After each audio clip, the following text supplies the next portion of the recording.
Leadership and love are intertwined.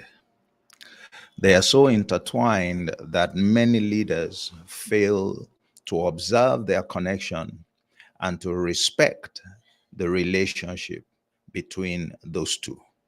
Truth be told, without love, you can't do leadership right. Without love, you can't be effective as a leader. For what reason? Because love is the foundation for effective leadership. True leaders, authentic leaders, understand the leadership love connection, and they do well to fully exploit it. That's what I'm going to be exploring on Leadership in 30 Minutes this morning. So I welcome you. Thank you for joining me today on Leadership in 30 Minutes. I remain your anchor, Olatunji Shobodu. Like I said, today our focus is on the foundation for leadership success. The foundation for leadership success. Love in action is another way that I express this. Love in action. Incidentally, in the literature on leadership, the concept of love is just being embraced, is just being discovered after 2,000 years, that our role model, who is Jesus, had already made the connection. It's amazing how it took us so long to embrace this into the mainstream of leadership. And even at that, bringing it into the mainstream, I doubt that the very significance of the love that we're talking about is yet to be recognized. And that's the fact that when we talk of love, there are different kinds of love. But love in this particular case talks about character and is as defined in 1 Corinthians 13, verses 4 to 7. All right. So I want to take my cue this morning from an encounter that transpired between the leader, our role model, Jesus, and one of his team members, the front runner, successor among his team members. Anyone who is a study of the Bible and anyone who is a study of leadership based on Bible principles would understand that person to be Peter. Yes, Peter.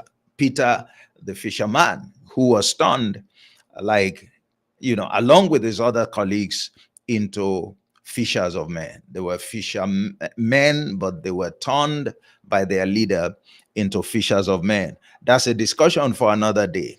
But on this, this particular encounter is taken from John 21, as at the very tail end, of their encounter with their master. John 21 and verses 15 to 17.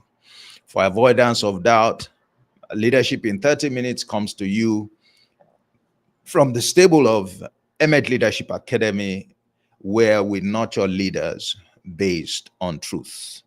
Or leadership nurtured by truth is our tagline. So what happened here? So we had the leader who made certain statements to this frontline successor, this protege, in making. And he said to him, Peter, do you love me more than all your colleagues? And Peter said to him, Master, you know I love you. And then he replied, the master replied and said, feed my sheep. And then he asked him the same question the second time. Do you love me more than everyone else, more than all your colleagues? And Peter answered, he said, you know that I love you. He said, feed my sheep. And then he asked the question again. So this question must be really important because he asked this question 3 times. He said, Peter, the same question 3 times. All right, from the mouth of 2 or 3 witnesses, let every word be established. That means this is not just important, this is crucial. If Peter didn't get the message, if you and I don't get the message, we're going to miss out big time, from this encounter. The lessons in this encounter, we would miss out on them if we don't pay attention to the fact that this question, he raised it 3 times. And Peter got, somewhat worked up, all right, maybe a bit disappointed that it seemed that the master did not believe in him, did not believe his responses. And he said, but all right, that I love you. So 3 times Peter affirmed his love. And then the master at the third question, in response to Peter, he said, all right, feed my lamb. So what's going on here?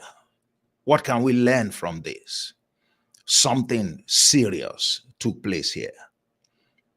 Why did he have to ask whether Peter loved him or not before giving Peter that instruction, before calling Peter's attention to something that was very important? He said, Peter, do you love me? He asked that 3 times. And every time Peter responded, he gave the same response to Peter: feed my sheep. Feed my sheep. Do you love me? Feed my sheep. So he's saying, if you truly love me, you will show it by feeding my sheep. If you truly love me, you will show it by feeding my sheep, which means that for a leader, and here is a leader who is talking about somebody who was about to succeed him, okay? And so he was making a final, statement. And he was calling Peter's attention, I believe, to what was the most important thing to mind on the subject of leadership. As he prepared to take over the leadership of that group of 12, he was drawing Peter's attention to the most important thing. He said, look, the most important thing is for you to feed my sheep. That is, feed the people that you are supervising. Feed the people whose lives have been entrusted to your hands. That is the primary, the most important job of a leader. Feed the people. Feed the people. Feed the people. All right? Is the most important. But guess what? So what's the connection with love? He said, well, if you love me, then feed my lamb. All right? Meaning that 2 things here. It means that you as you feed the people, you evidence your love for the leader. Wow. Second thing that it means is this: if you feed, in order for you to truly feed the people, you must love the leader. He said, if you love me, feed my lamb. So you have those 2 implications from that statement. So you are a leader. Are you feeding the lamb? Are you feeding your sheep?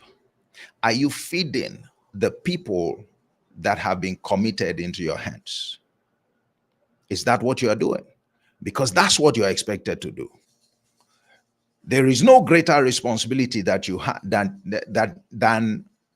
that you have as a leader than to feed the people committed into your hands. And we'll come and examine what feeding means in a moment. It said, feed the people. That's your job. More than any other thing, prioritize feeding of the people that you are supervising. But in order to do that, there must be love in your heart for the one who has taught you the business of leadership.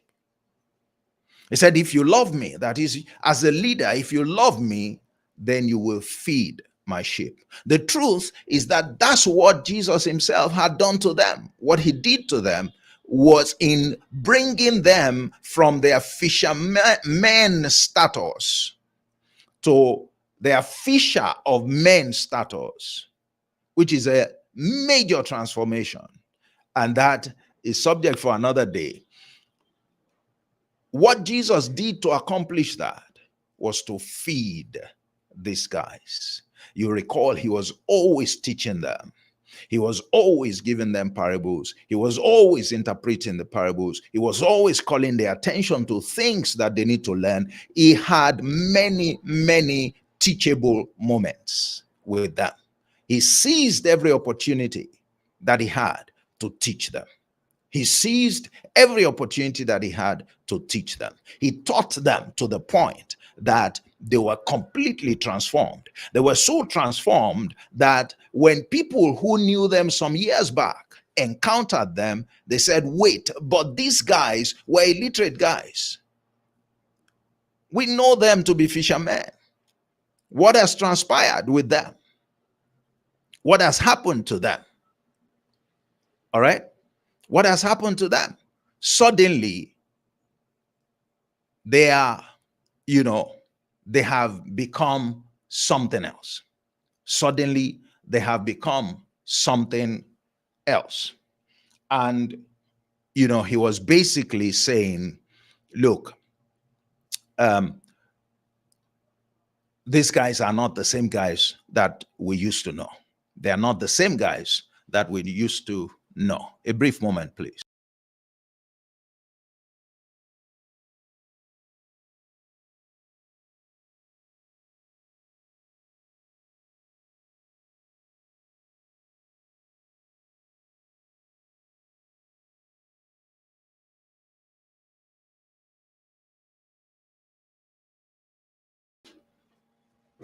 So that's what he was saying, that these guys have completely, been turned around, but it was by reason of teaching. So Jesus was not telling them to do anything that he had not done. He was drawing the attention of this leader to the secret behind his leadership, the very foundation for his leadership. And talking about foundation, you know what the Bible says in Proverbs 11, Psalm 11, I believe, verse 8, verse 2 or so, if the foundation be destroyed, what can the righteous do? So the foundation is important. And the foundation here is this, is that you need to feed the people. But in order to feed the people successfully, you need to love the one who taught you. All right? You need to love the one who taught you. Okay, so now let's look at the concept of feeding. Let's look at the concept of feeding. The concept of feeding is this. It's that if you look at Matthew 4 and verse 4, all right, we're told, and this is, a fairly common statement. He said, man shall not live by bread alone. When Jesus faced that temptation, I thought recently that encounter teaches us how to know that we are qualified to lead. How to know that we are qualified to lead. You can look at that in my YouTube channel where, I speak on that subject. Now, so, he was tempted, he was told to turn stones into bread. And he said, no, that's not the reason for which I've been given power. But he said something that is eye-opening, a repetition of something that had been said in Deuteronomy, So he said, man shall not live by bread alone, but by every word that proceeds out of the mouth of God.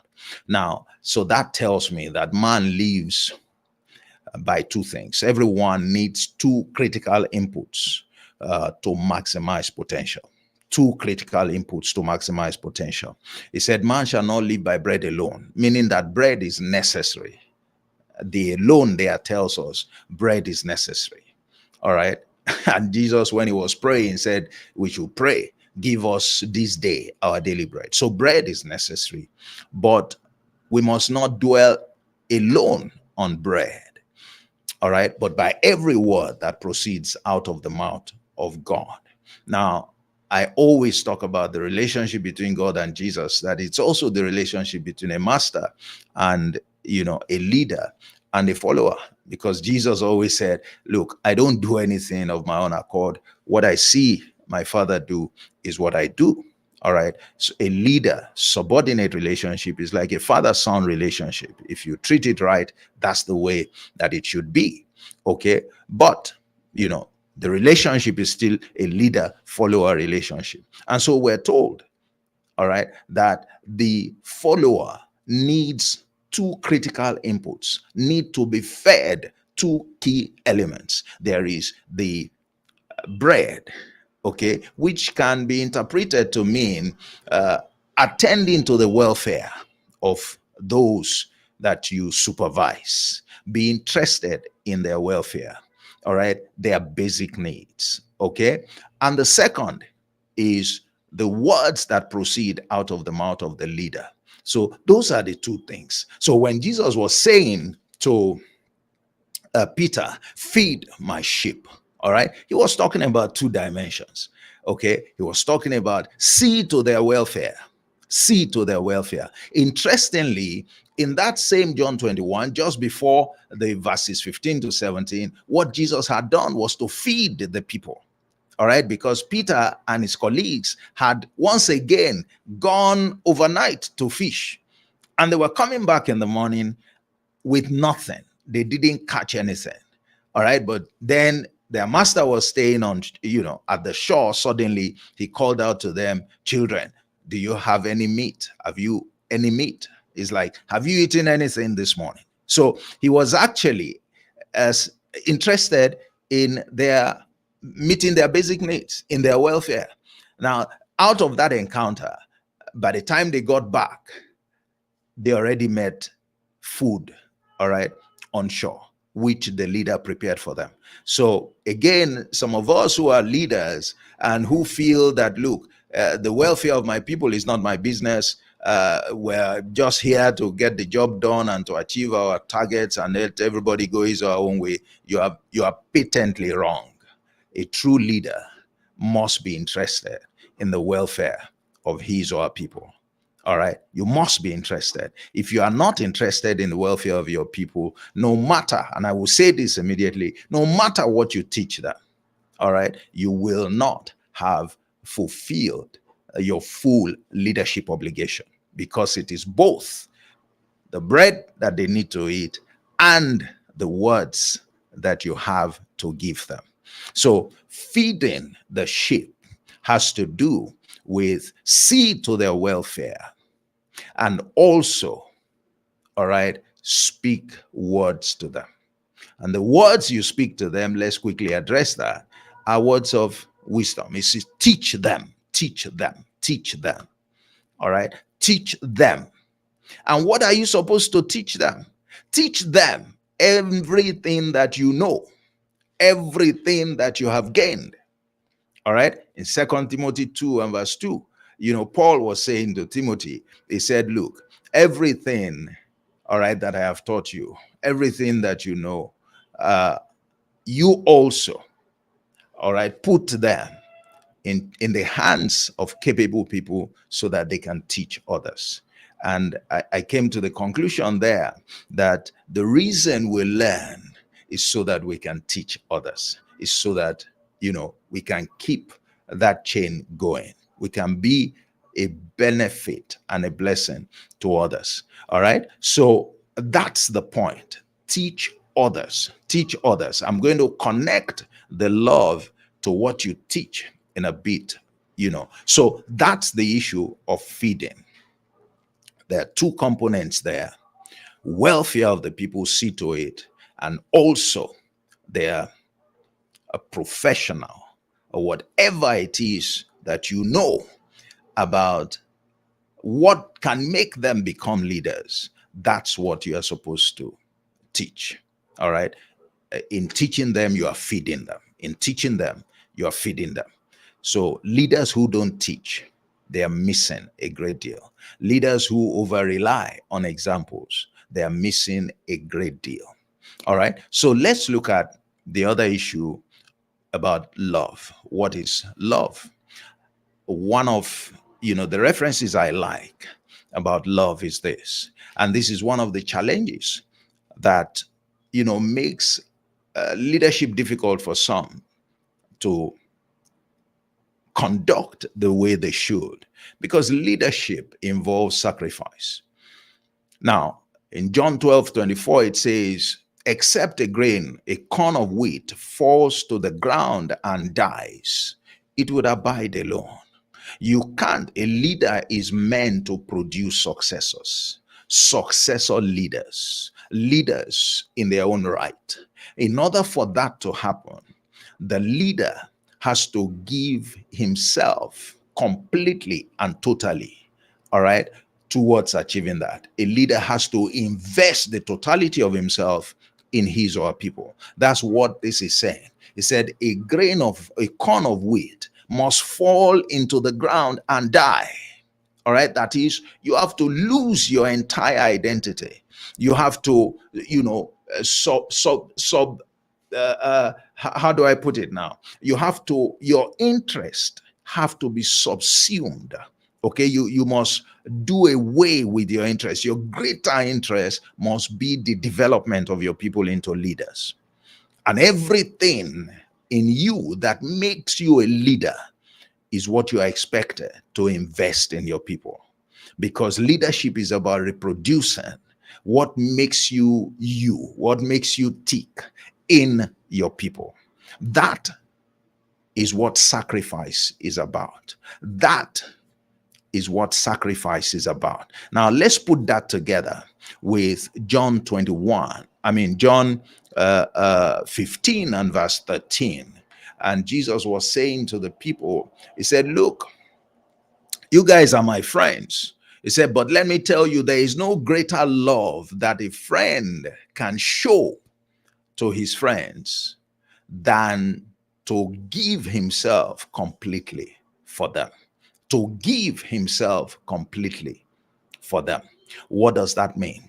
The corn of wheat must give itself completely for the benefit of the fruits that he or she, that it's trying to nurture. All right, that's what it means. And he told them, he said, he gave himself. He said, nobody forced me. I have power to lay down my life, and I have power to take it again.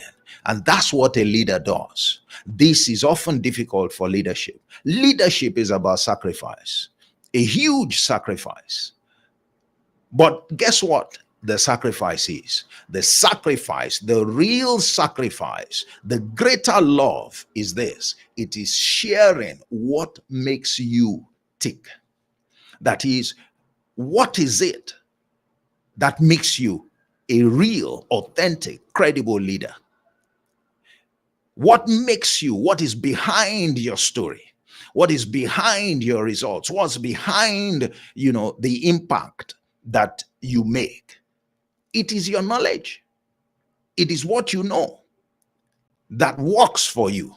It is what you know that you put to work for you, that works for you, that makes you. You and I, nothing more. It's not the riches. The riches are the product of what you do. What you do is a product of what you know. All right. So at the root of each person is the quality of what we know. The results we get, the impact we make on people is dependent heavily and is a product of what we know. And what we know is not just the theory. What we know is what we have put to use that has given us the results that it promises. So the greater love that a leader is expected to show is to share what you know that makes you effective in your role as a leader. That is giving your entire self. It is your commitment to making all of that available to the people you supervise. That is greater love. Said there is no greater love than for a man to give himself for his friends. All right. So this is the kind of love that leadership requires. This is the kind of love that is the foundation for success in leadership. This is the kind of love that you need to have so that you can feed the sheep. So, can you see the connection now? Can you see the connection? That the major, the most important, the highest calling of a leader is to feed the sheep. What is the leader? To feed them, is to see to their welfare on the one hand, and on the other hand, is to feed them with quality wisdom, quality knowledge, quality understanding, quality counsel. All right? Which are the things that make the leader who he or she is. And when you do that, because look, your true asset is what makes you who you are. Your true asset is what you know beyond any reasonable doubt. It is the things that you have read, the things you have learned, the things that your hand have handled, the things that you have seen produce result in your situation. That's your greatest asset. That's what defines and makes you. And that's what you are called to sacrifice. To sacrifice is not to do away with it, it's to share it with the people that are looking up to you. Is to give them not just a taste, is to empty yourself into them. The grain, the corn of wheat, the seed must be buried in the ground, must deny himself completely. All right? Invest himself in totality in order to bring forth great harvest. Great harvest. It's not a loss, it's a sacrifice, but it's a sacrifice required to achieve success. It's a sacrifice required to achieve success. All right. So this is what it is. All right? This is what it is. It's your words are so important, but your words refer to what you know. Your word refers to the things that work for you. Your word refers to the things that make you, that make you attractive, that make you get results. Okay? And those are the things that you need to give.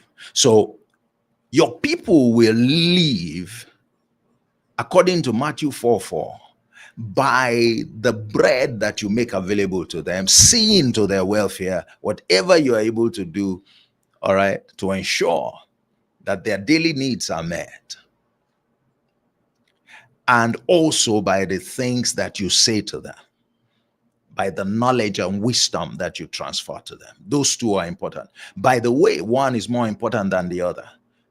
The wisdom that you transfer to them is more important than the bread, all right, than the welfare that they get. Why? Ultimately, that wisdom, when they use it themselves, they can secure bread for themselves on a daily basis.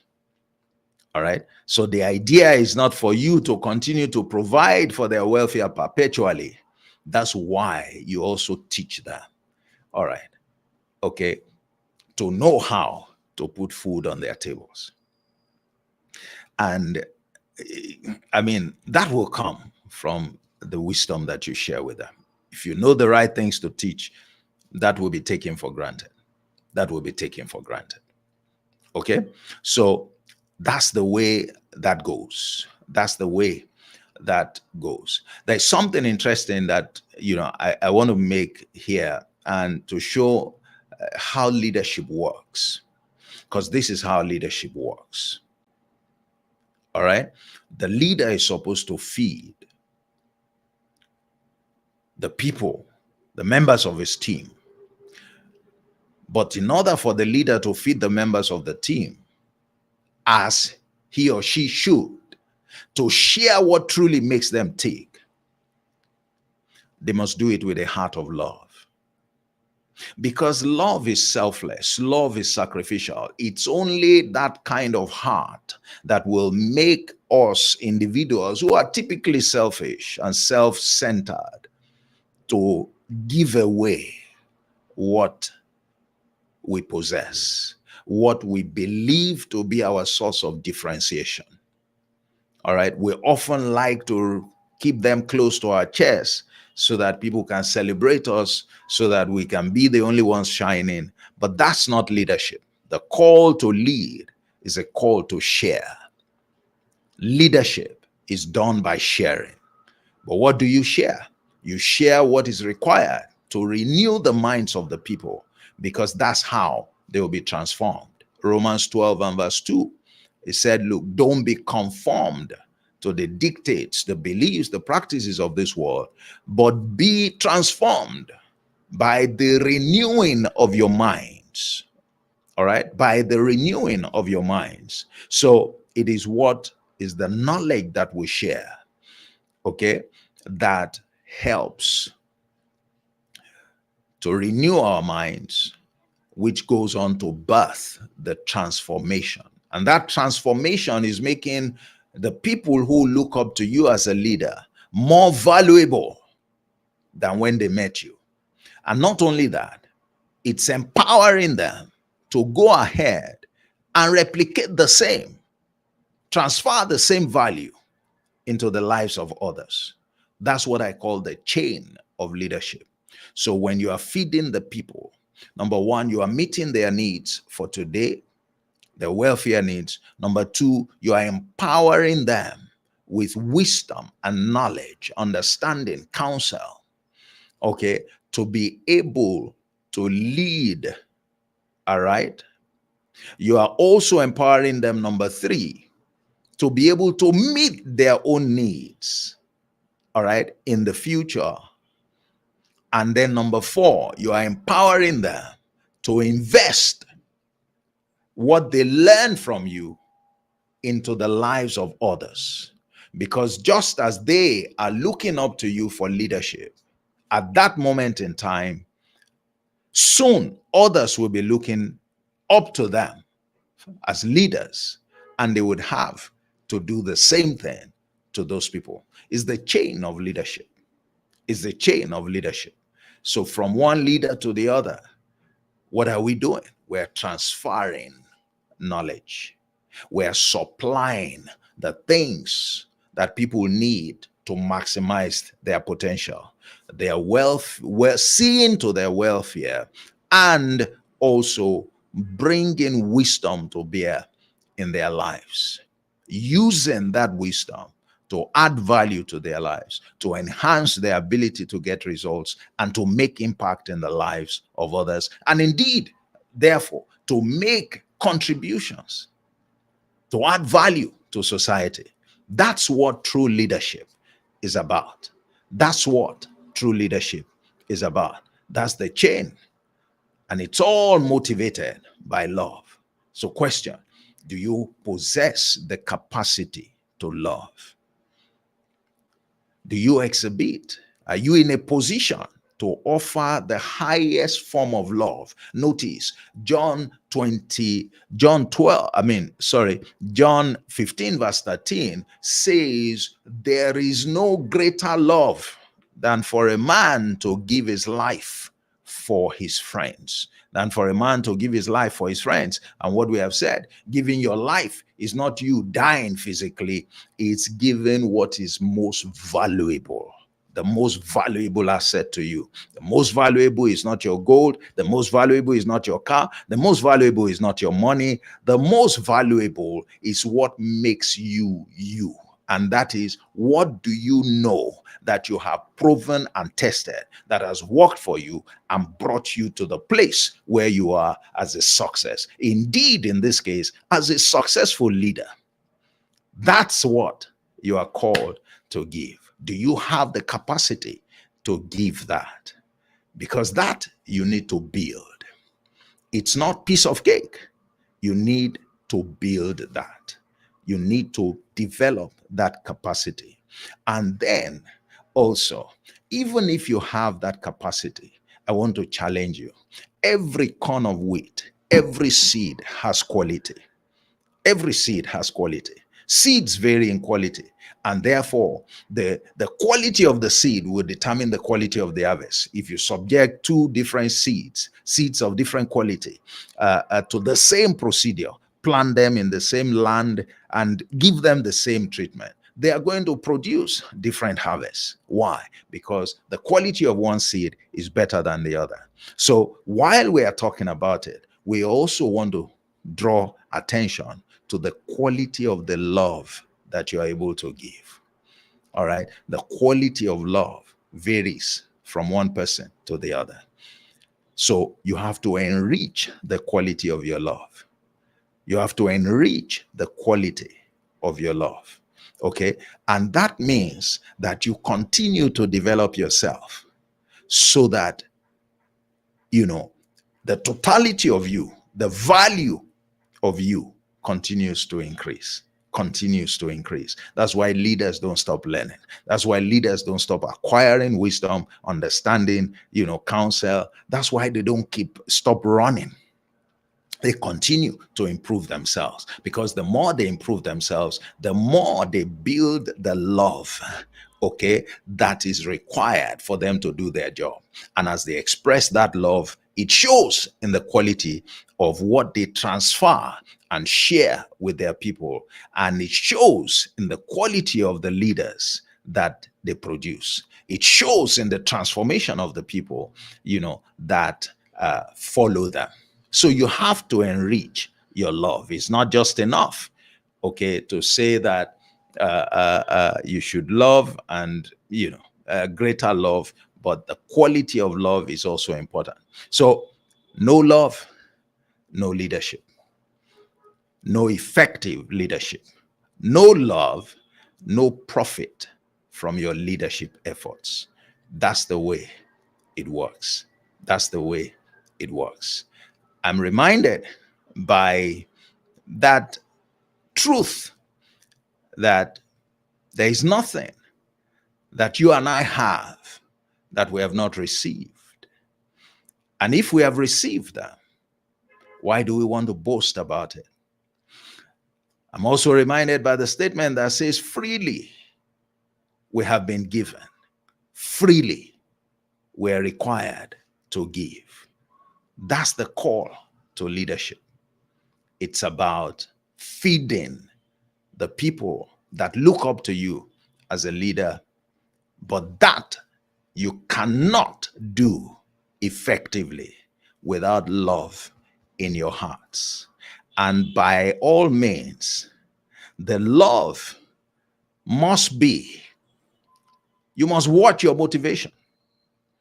In 1 Corinthians 13 and verse 3, Paul was writing, he said, look, if I give my body, if I give every of my possession, and I give my body to be burnt inclusive, and I don't have love, it doesn't profit me anything.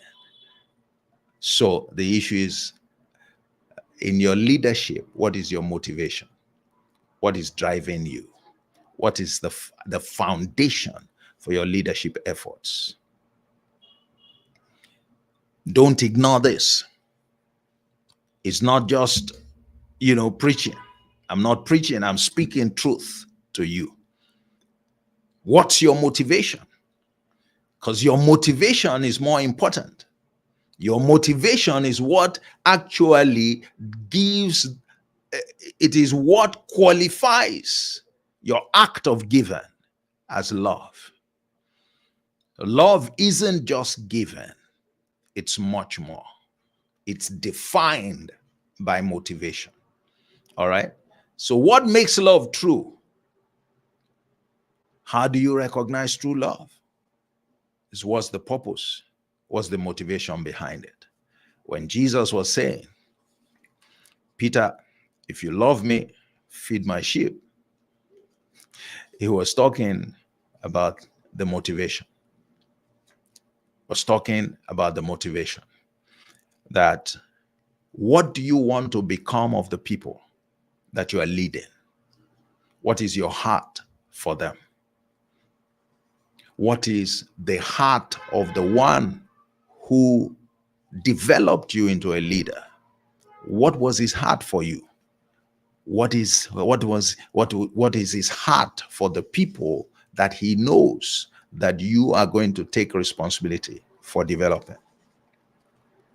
It must be that of love.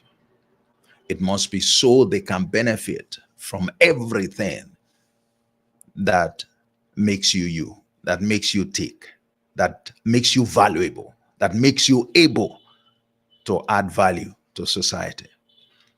It must be an unflinching quest and pursuit of replication of everything that you know, so that those guys can do all that you're able to do and much more. Jesus in his state said to them, he said, look, greater works than these shall you do, by reason of the investment of everything that he carried, everything that he knew in his people. And that's it. It's the foundation for success. And leadership, therefore, is truly love in action. Leadership, therefore, is truly love in action. And that's what we're sharing today, the foundation for leadership success, the connection, the intertwined, connection between leadership and love. And we've gone to talk about what true leadership is, what the real calling of a leader is. It is to feed the people with a heart of love. And we have talked about what feeding entails, talked about what love entails, talked about the things that you need to do to make sure that the quality of your love, is as high as it can be. And hopefully you've also seen that, leadership is not piece of cake. Is laden with sacrifice, but of course is also laden with more than enough profit to make the sacrifice worth every inch of what you give. I hope that you have you have learned a great deal from the time that we have shared this morning. It's been my pleasure bringing to you this insight today. Feel free, share your comments in the link, give feedback, add to the discussion. Okay. And it will be greatly appreciated. You'll be a blessing to others as well. Remember, we learn in order for us to share with others, so that together all of us can continue to improve. And by improving, we all will make the world a much better place. That's what leadership is about. Leadership is about love. Leadership is about expression of love. Leadership is about sharing the best of us, what makes us us. It's not holding back certain pieces, certain elements. All right. It's not handing handouts to people. It is acting as the corn of wheat by giving it all, so that others can benefit maximally. Olatunji Shobodu remains my name. Founder, CEO, Emet Leadership Academy, where we nurture leaders based on truth. And you have been exposed to the kind of things that we do. Check my YouTube channel, or any of the social media handles, Facebook, I believe, principally, and LinkedIn, and you would find other materials. And you'd also find, if you need help with leadership coaching, executive coaching, reach out to me and let's explore how we can work together. If you love truth and you want to lead based on the truth, then, come this way. That's what we do at Emet Leadership Academy. Thank you. Join me on Monday for Leadership Monday to take delivery of your nugget for doing leadership right. That's what we do every Monday. And every Thursday, we spend a lot more time exploring, other important issues on the all important subject of leadership. And I hope we've been able to do that again today. Next week promises to be another interesting time. There's always something to examine, there's always something to learn. Stay with me. Enjoy what remains of the rest of the week. God bless you and grant you the grace to be able to express the highest quality of love in the name of Jesus Christ. Enjoy. Bye-bye.